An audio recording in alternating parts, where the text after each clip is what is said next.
Okay, I think we'll go ahead and get going. If everyone who's going to be watching wants to take a seat. We'll be talking about a variety of threats here, pandemics, electrical system threats, new technologies that are creating trouble, and our highly dependent economy that's very vulnerable to a collapse. Then we're going to talk about what I believe is the best way to prepare for a disaster, a loss of law and order, and that's the survival community. Because if you're trying to do something on your own and there's a really bad security situation, my bet is you're a target if you're prepared more than someone who's going to survive. So we're going to talk about how do you deal with the long-term loss of an order from a pandemic that lasts over a year, loss of our electrical system, which could take more than a year to repair, or some of the other threats that we have to deal with today.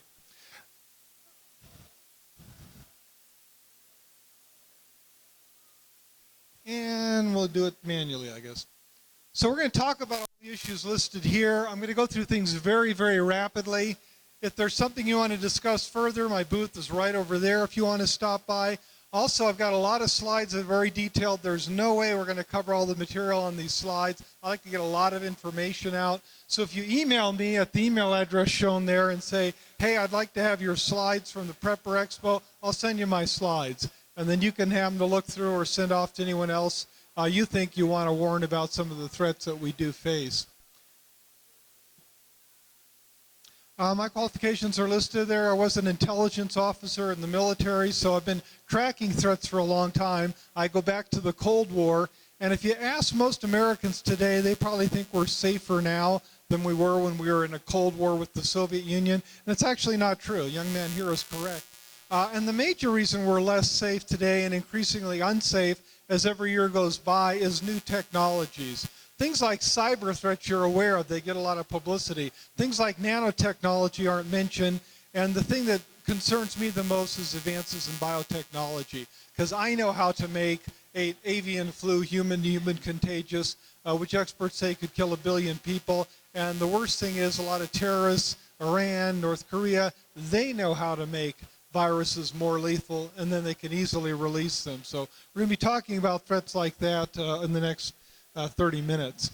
So overall, you have these 6 trends, and the first one I've already talked about and give you some more details on later is new technologies. A lot more ways for an individual, not just a small terrorist group, but even one nutty individual can develop and release a virus that could cause the worst pandemic, the worst disaster our species has ever experienced. And then you have overpopulation. And it's bad not just from the virus point of view, easy for a virus to spread. It's bad because our population is so urban, so dependent on those daily food shipments and the supermarkets, which I can guarantee you are not going to be functioning during a pandemic, will not function when there's no electrical system.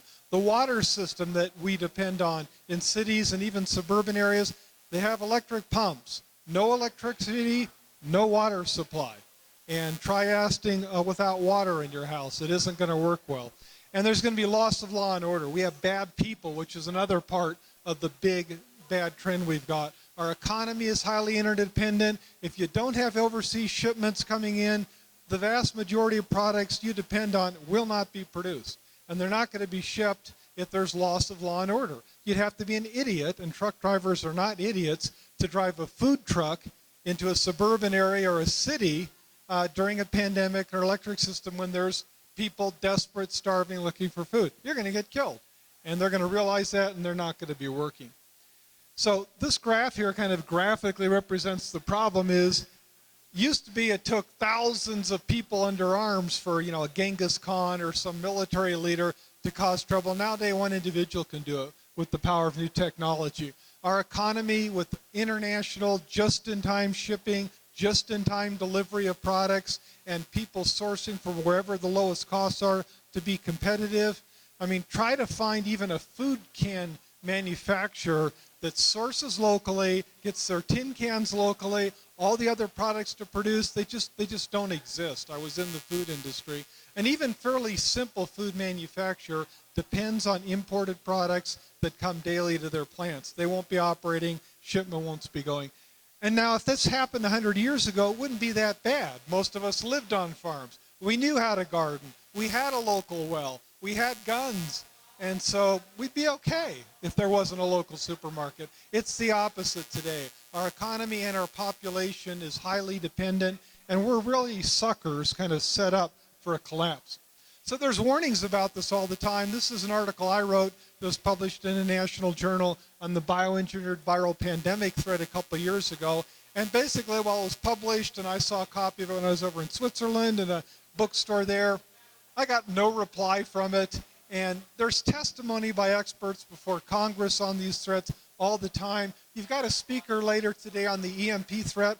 I was on an EMP commission at the national level reporting to Congress about our vulnerabilities. You've got a table over there, people talking about it, a presentation later today. The threat is well known. The problem is nothing's being done about it, and won't be. There's just no political support from addressing these problems. So here's another warning about bioengineered viral pandemics. And the experts are saying this is actually an existential threat, meaning the casualties, the damage, the destruction it causes could not necessarily wipe out the species, although in theory it could, but set us back in time to where people 100 years ago would be better off than the people who survived what could be coming with the pandemic. Here's a Brookings Institution report. Look at the date on this. This is 2010, warning about bioengineered viral pandemics. And again, people like me, we read this, we pay attention to it, but elected officials don't care about it. The population doesn't really care about it. And as a result, nothing's going to be done about it. You've probably seen articles on CRISPR technology. It's been in Time magazine, all the major publications. It's hard to open the Wall Street Journal, which I read, without finding some reference to CRISPR every day. It's a new, well, it's not really new, it's been out for several years, but it's a very advanced genetic bioengineering technology that lets you go in and cut out genes from a species, plug in new ones. So you could take an avian flu virus that's not now human-to-human transmissible like normal. Most flus, you know, if I've got the flu, you guys already on this half, you've already got it, or you're going to get it because you've already been exposed. Avian flu isn't like that today, but it's very easy, most people believe, experts believe, to modify this virus to make it human-to-human contagious. And it's going to happen with either this technology or some other methods. When I talk about this, a lot of people think I'm making this up. I say there's a do-it-yourself bio group that will help you bioengineer a new virus or something. It does exist. It's called DIY Bio. And most people using this are trying to find some cure for some disease that afflicts them, or they're trying to have some worthwhile pursuit. But people in their garage could be out there manipulating and accidentally create a new virus that we're not immune to and could take us out. Now, you heard a lot about Ebola in recent years. Ebola really was never much of a threat because it's not very contagious. For something to cause a pandemic, it's got to be not just lethal. Ebola was definitely lethal, but it's got to be transmissible, something that spreads fairly easily, like the common cold and the flu does. And then the other thing you worry about if you're trying to avoid a pandemic is the really worst thing is a disease where when I'm contagious, I'm not, spewing forth foam and making it obvious that, hey, I'm contagious. I'm walking around normal. I may look like I've got a cold, but with influenza, you can be contagious for a period of hours, and for some diseases, it's actually a period of days where you're walking around and you're spreading the disease, whether you know it or whether you don't know it. And so you combine those three with something like an avian influenza that you modify to be human-to-human transmissible, and you can do some pretty disastrous things, as I'll show you on the next slide. I'm not expecting you to run through the numbers here, but I'm showing you the calculations from what happens. In this example, it's Iran, it could be North Korea, it could be Al-Qaeda, could be just 30 environmentalists who think that there's too many people on the planet and we need to wipe out most of the human race to protect animals in our forests. But if 30 of them were to start going around to airports and expos and places with a lot of people in the United States spreading a virus, and let's say it's got a 2-day period where you're contagious, but you're not showing symptoms, that's all it takes is something like that. And 30 people, by the time the Center for Disease Control detects it and issues the warnings to you, it's too late. It's already infected 6 million Americans, and it's already not just in every state, not just in every major city, it's probably in most small towns as well. Because, you may know someone who lives in a small town, someone probably works in the big city, they're going to have it, they bring it back to the small town. So spreading a virus and getting it all over the U.S. is not a big problem. And trying to find who those 30 people were, 4 days later, they've either died by now or they've been given a treatment. If they develop one, good luck. You're not going to be able to do that. So how do you avoid a virus if it's spreading? I want to cover this briefly. First thing is, don't do the normal reaction. Hey, there's a pandemic spreading. Let's go to the grocery store and get groceries. Let's fill up our car. You don't want to do that because there's probably someone contagious there. So when you hear a warning of a virus, even if your car is empty, don't go to the gas station. Don't expose yourself publicly. Pull your kids out of school. Eventually, the authorities will tell you, hey, come get your kids, get them out of school. Eventually, some plants will decide to close down.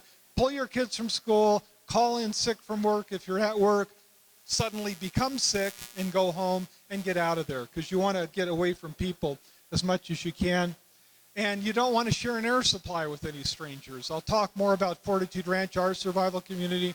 We're set up to survive pandemics. A lot of controls that we've got, but even if you're inside our compound, we keep our members separated. So if you come in with a group of people, we put you in one room, you're not with other people, and you have separate air supplies. Face masks and gloves will help, but you can't count on them for 100% protection. Even with the highest quality filter masks, which we stockpile and have, even so, if it's 99.9% effective, there are diseases where they've done tests where it takes like 5 disease particles to infect you. If I sneeze on you right now, any idea how many particles I'm putting on you? It's hundreds to thousands. So 99.9% effective may not be enough. It'll help a lot, but it's not enough. The big thing is stay away from people. So a lot of people ask, well, things are so bad, how come we don't have warnings? And there's a couple reasons, but the biggest one is just that it's human nature. We don't pay attention to threats until they've happened. So they warned about 911, no one paid any attention to it until it happened. And it's like that way all the time. It's kind of our nature of us, and it's the nature of a lot of our intelligence systems and how we operate. So we can't tell you the probability of a bioengineered pandemic happening because that probability means I have past data and statistics. Well, I don't. For new technology threats, I can't tell you the likelihood of a deadly cyber attack on the electrical system next week because you have to have a lot of data for that. You're not. But it's not, so it's unpredictable, it's uncomputable, but I can still reasonably estimate that there's a good likelihood that some disaster like this could happen. The federal government is aware of the pandemic threat. They're aware of the EMP threats that you can hear about at this conference and in later presentations, but they're just not acting on them. Because unless the people are clamoring for action, politicians aren't going to act on it. So that's why if you go to things like the NIH website and look at pandemics, you see really old information in there and frankly some really bad advice. 3 days supply of food and water to make it through a pandemic.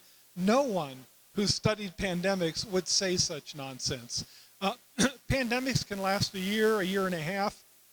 The 1918 Spanish flu that killed 50 to 100 million people, even back then when we were fairly resilient, that lasted for a year and a half. And if that virus mutates, the virus could go on for many years, afflicting people. The economy could be shut down for many years. There could be loss of law and order for years. So you have to have long-term preparedness.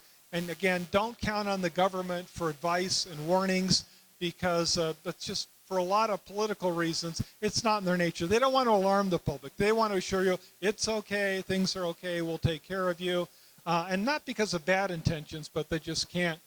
And this is a picture of me on an EMP panel. Randy White, an EMP experts in the background. This is like over 10 years ago. And that's Richard Pry. This is in Washington, D.C. at a top think tank. We give a report to Congress, and what happens from this? Nothing. Absolutely nothing. Nothing was done. These are old problems, a lot of them, and nothing's being done about them. So whether it's a loss of the electric system, it's a pandemic, it's a super volcano eruption, it's a cyber attack, it's a nanotechnology disaster that spreads across the U.S., destroying crops, whatever it is, it's going to lead to two things most likely. One, the economy is going to shut down. People aren't going to be going to work, especially in the pandemic. Your food supplies at the grocery store aren't going to be going there. And then very, very quickly, law and order will break down. Not because our policemen are incompetent, just because there aren't enough of them. Anyone know what the top priority of police are in the disaster?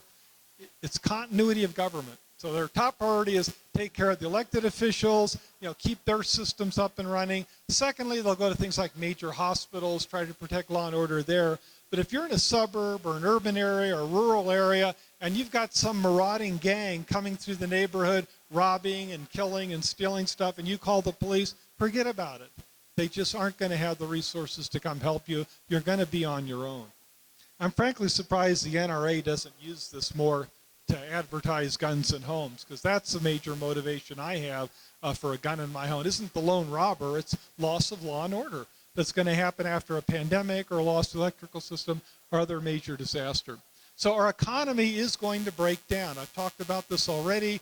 Experts, again, have published all kinds of studies, all kinds of warnings saying just-in-time delivery may be very cost-efficient, but it's a disaster when there's any kind of disruption. And we have this periodically. Dock workers in LA, Los Angeles, can go on strike, and they can shut down car plants in the U.S. If airports aren't running, and are there going to be international air shipments during a pandemic? Answer is no. International air travel is one of the first things that governments will shut down in a pandemic because they don't want the virus spreading around from other countries. So all these international FedEx shipments that our economy relies on, they're going to end. But the biggest thing is people not reporting to work, either because they don't want to catch a virus or because they're afraid of the security situation. If you don't have an electrical system, you're not going to have law and order. So it's not going to be safe for you to go to work. Most people are going to say, I'm staying at home. I'm either calling in sick or I'm just going to quit my job. I'd rather survive than try to get my next paycheck. So our economy is not going to function. You saw a little bit of this in Katrina, and there's been other examples of it. And Katrina, on the scale of disasters, 10 is huge. Katrina was a 1. It's a localized area. I was in the National Guard, and most National Guards, most states in the United States sent Guard forces down to help with Katrina relief after that. So Katrina was a relatively minor disaster, and the police couldn't really handle it. We actually had police deserting during Katrina, and it's hard to blame them. If there is a pandemic and you're a first responder and you stay on your job, I admire you for your courage, but you have to realize if you're a first responder during a pandemic, you're exposing yourself to a virus. Eventually it's probably going to get you, and if you're going home between shifts, you could bring it back to your family. So I do expect that a lot of first responders, when there's a really bad disaster, are going to say, I'm sorry, I quit. I can't risk my life or my family's life to keep working.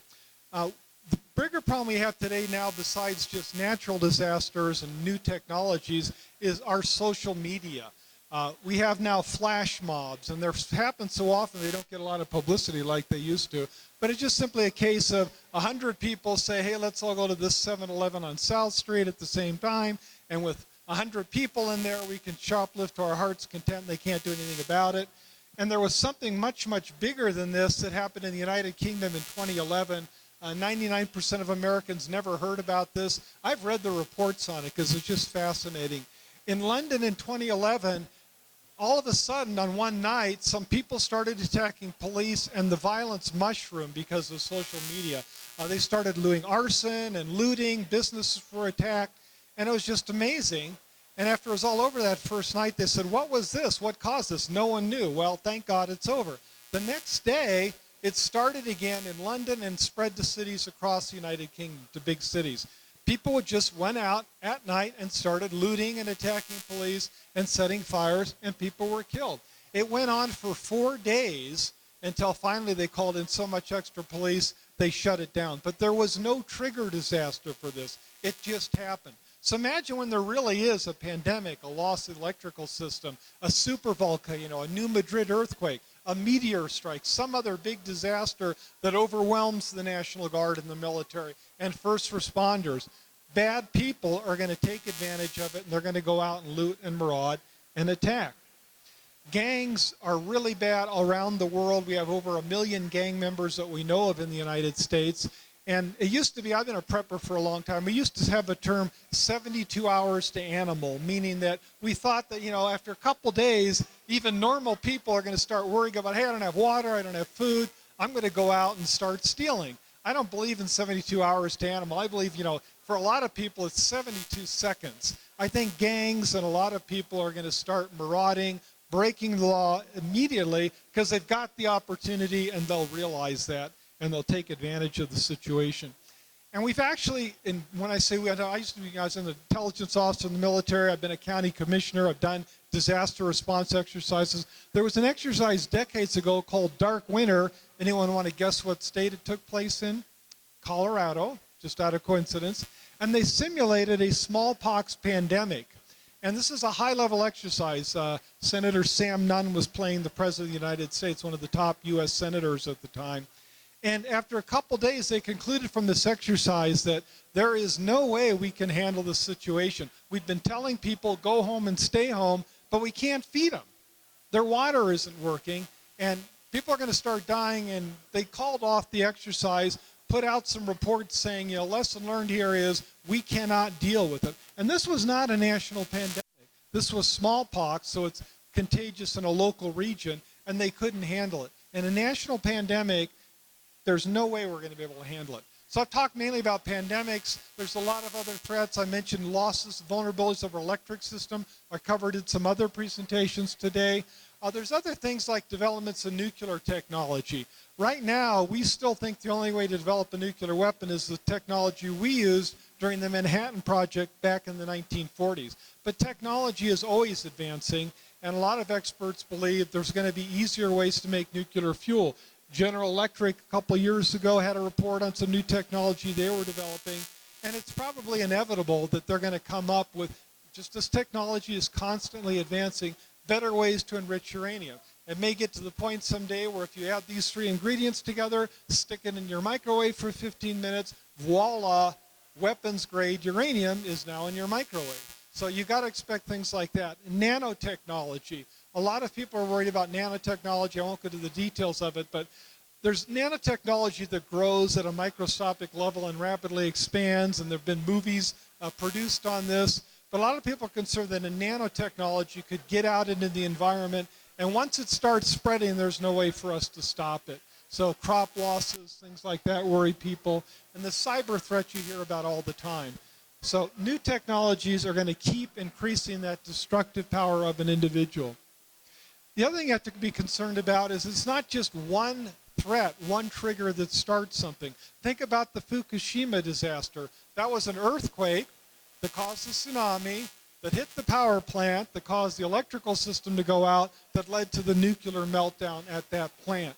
And you're going to have that in any big disaster. If you've got a Yellowstone volcano super explosion, New Madrid earthquake fault, there's a good chance some nuclear power plants aren't going to be able to shut down correctly and will have a release. So now you got a radioactive fallout on top of your loss of bridges and people killed from a massive earthquake or massive volcanic eruption. So any disaster tends to get worse, and it could be more worse if there's things like enemies piling on, foreign nations that try to take advantage of us when we're down.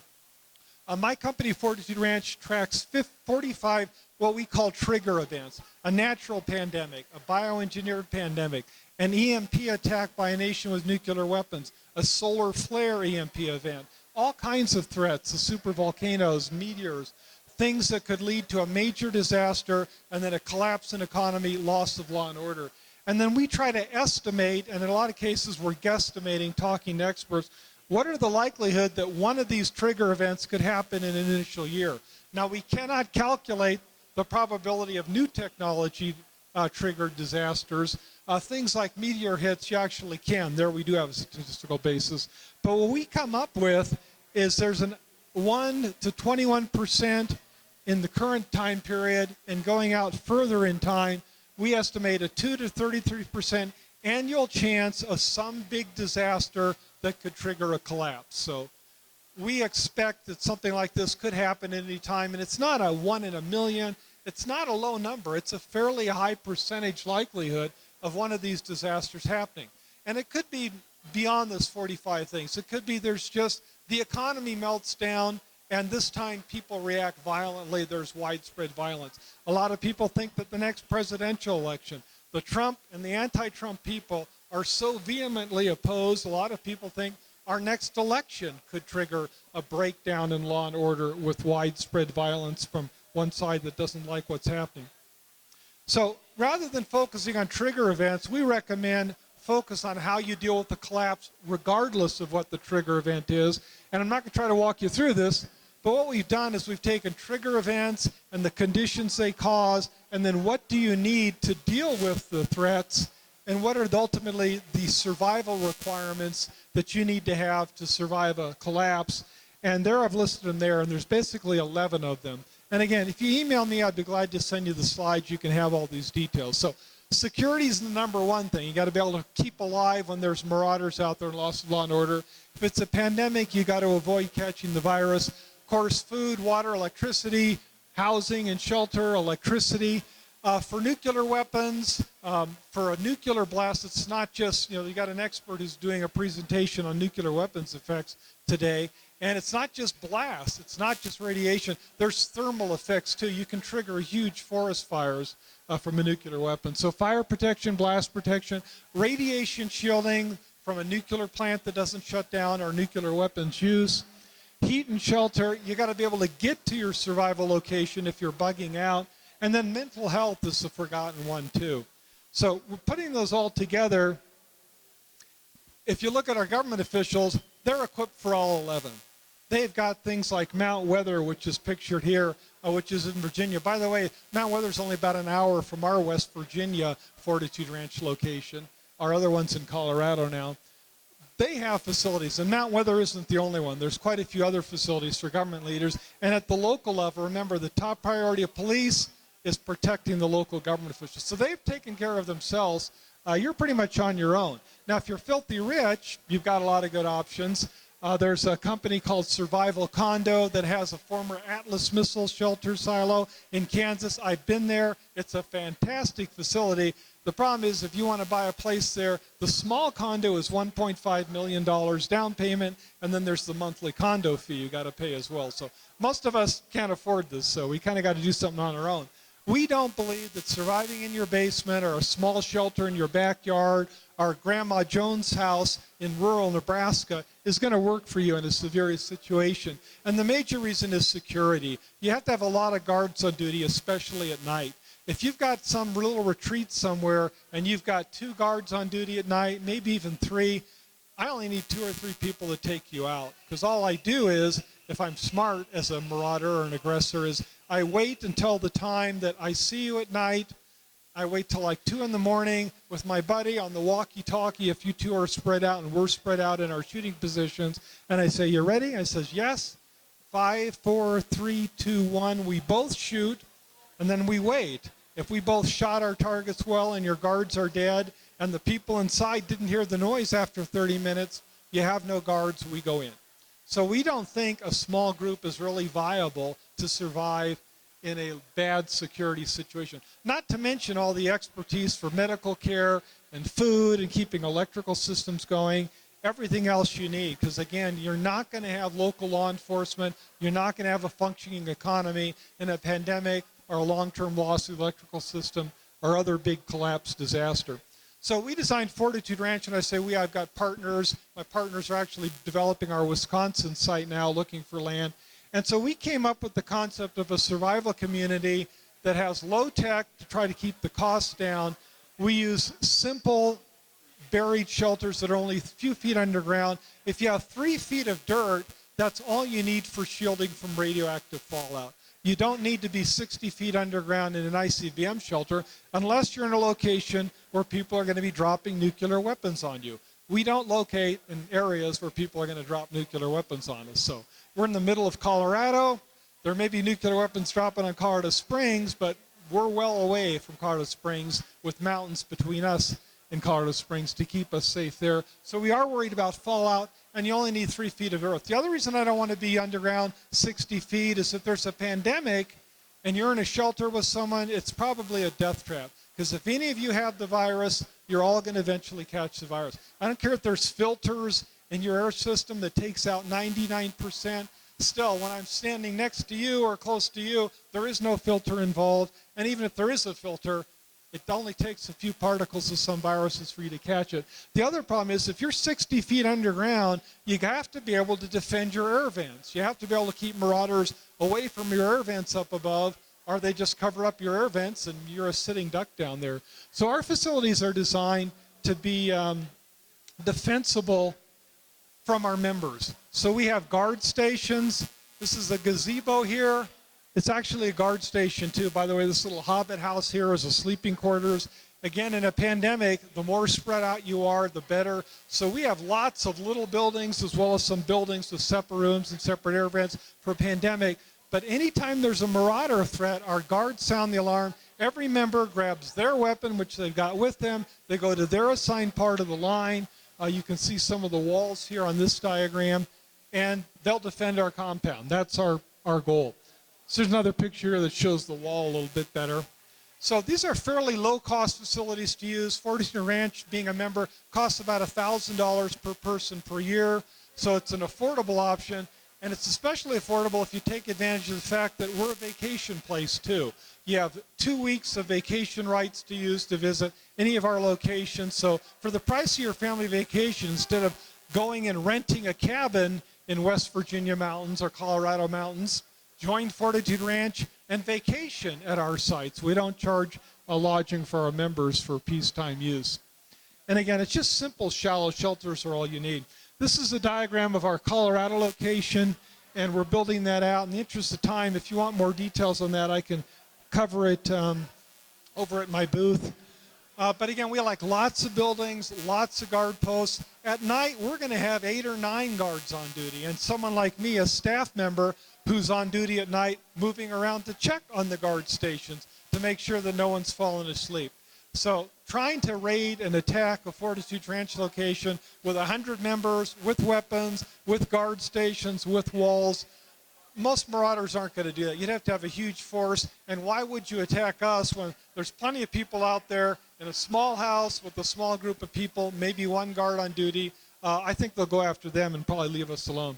This is a complicated chart. Again, I've got the detailed one at my booth, but basically what I'm doing is I took those 11 requirements and I said, how well are you going to deal with them in a big city? The answer is you're probably going to die in a big city in a bad situation. Suburban house, backyard shelter, rural house. This is Fortitude Ranch.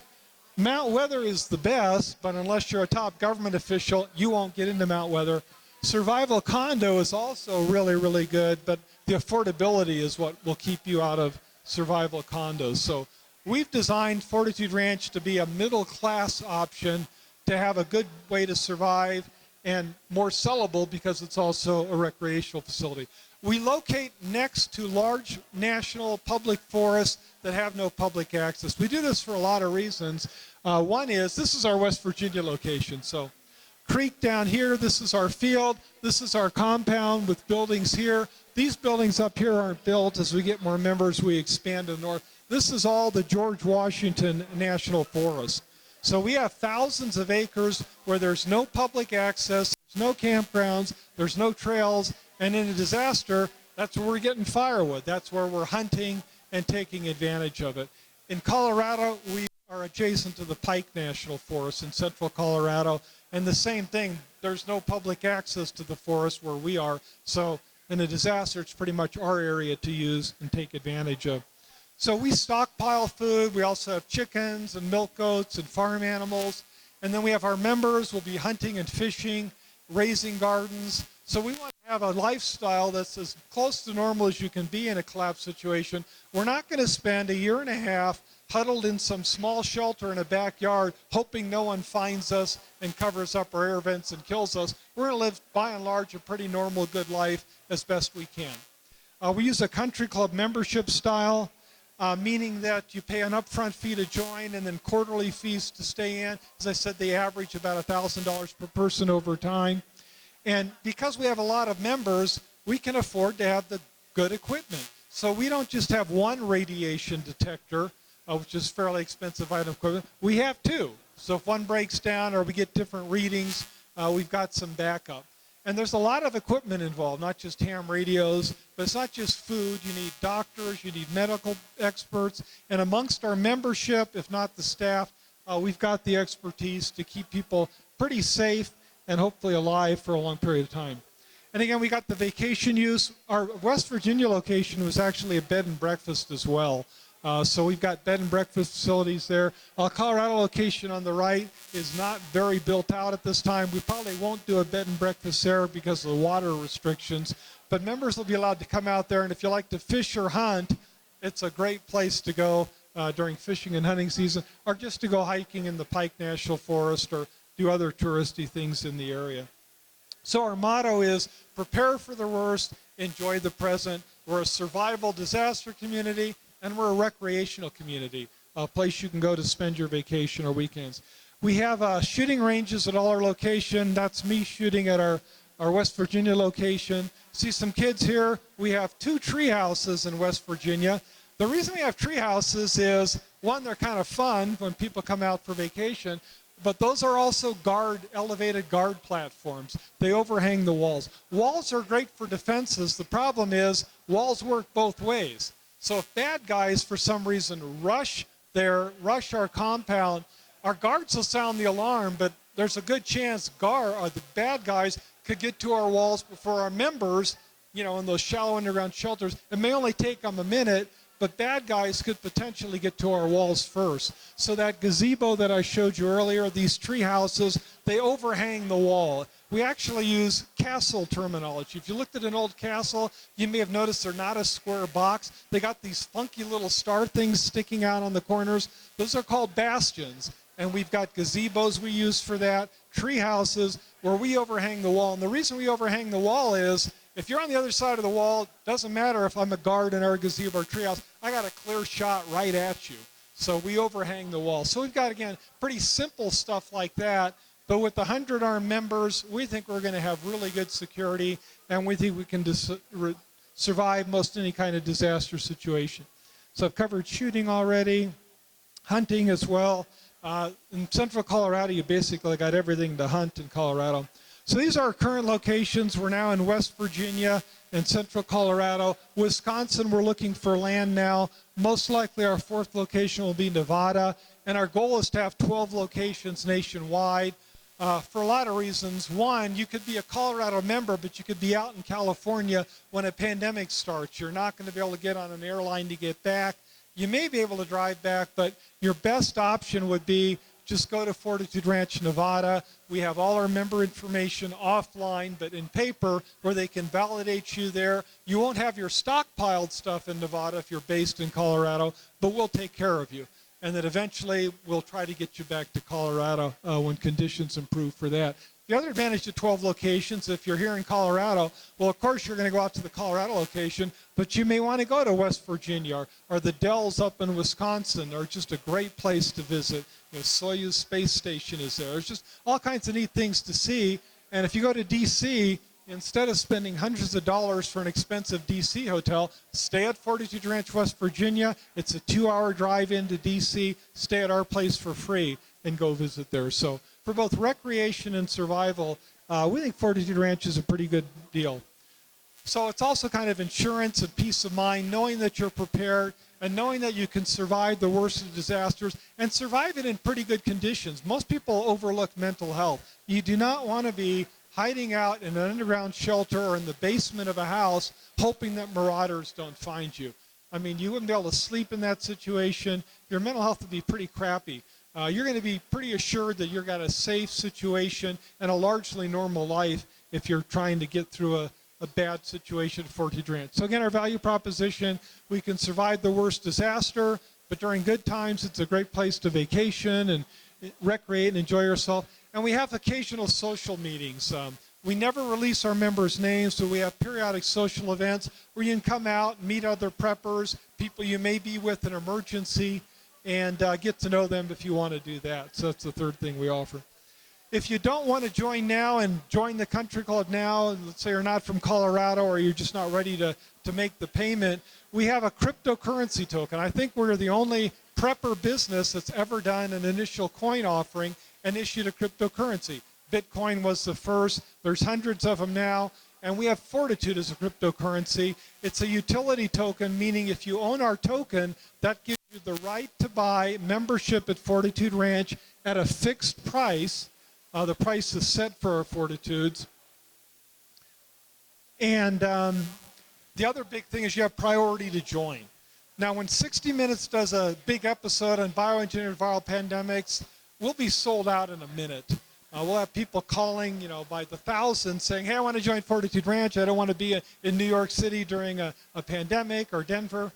And what I'm going to say is we'll have a recording on our phone number saying, I'm sorry, but due to increases in demand and limited membership capacity, we're only allowing membership to people who have our Fortitude token. You have priority to join in a crisis. So if you want to buy our token, it'll help you have priority to join, as well as locking in a price. We raised our prices in August, our cash prices, and they'll go up over time. The token price, the number of tokens it takes for different categories of membership, is fixed forever. That'll never go up. Our token price will go up. And if you own tokens, we do have investors who bought them. Periodically, there's going to be spikes in demand. We issued them $100 each. They're now selling for $145 on our website, or you can buy them from me in my booth. But periodically, more people are going to realize, hey, I need to be a prepper and want to join. And when that happens, there'll be a big spike in demand for Fortitude Ranch membership. And if you want, if you've got plenty of tokens or you're already a member, you can sell your tokens on a cryptocurrency exchange site. And someone who's willing to, thinks, hey, unless I can get into Fortitude Ranch, my family could die, they might spend tens of thousands for something you bought for $100.